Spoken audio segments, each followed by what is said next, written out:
Грабвайте въображаемите пуканки, отиваме на кино. Сцената се развива така. Един мост може да падне. Някакъв злодей е отслабил основите му до такава степен, че мостът всеки момент ще рухне в реката. И докато скърца и се клати, нашата супергероиня научава за кризисната ситуация и се насочва към местопрестъплението. Тя е единственият човек, който разполага с силата да предотврати катастрофата и да спаси стотици животи. Супергероинята е на по-малко от 10 секунди от моста. Но когато се приближава, някакъв глас в главата й напомня за времето в началното училище, когато паднала по лице, докато прави салто. Няколко секунди по-късно си спомня и за баща си, който й казва, че би било най-добре, ако няма много високи очаквания за бъдещето си. Вече стигнала до моста. Пред нея изниква друг образ. Предишната й най-добра приятелка и се подиграва, задето има мания за величие. Отломки от моста летят към водата. Скърцането се засилва. Десетки крясъци изпълват въздуха. Затрупана от своите съмнения, нашата супергероиня седи долу в страни на пътя, покрива лицето си с ръце и се дави в самосъжаление. Чакайте малко. Какво? Никога не сте виждали такава сцена във филм за супергерой, нали? За това си има няколко причини. И първата е, че това би било една ужасна история.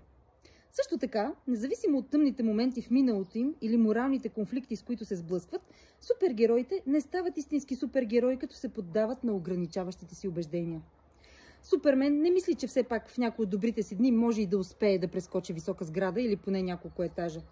Тони Старк не смята: този костюм на железния човек вероятно ще ме предаде във възможно най-лошия момент, защото по своята същност аз съм един провал.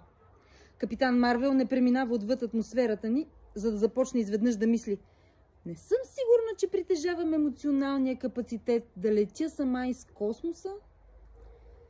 Те имат суперсили и всяко чувство за ограничение е проклятие. И знаете ли какво?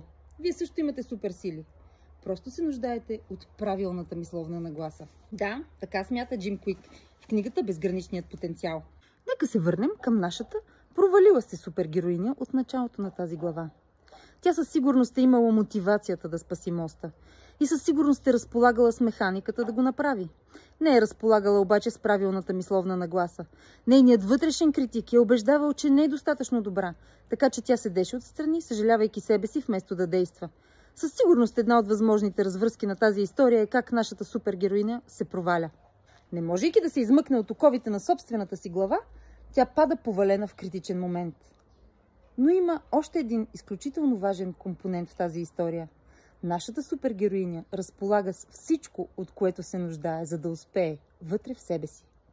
Ако само можеше да надделее над убежденията си, които я възпираха, нейните необикновени възможности щяха да заблестят. Ето колко е важно да владеете своите ограничаващи убеждения. Безграничният потенциал. Не случайно тази книга е бестселър.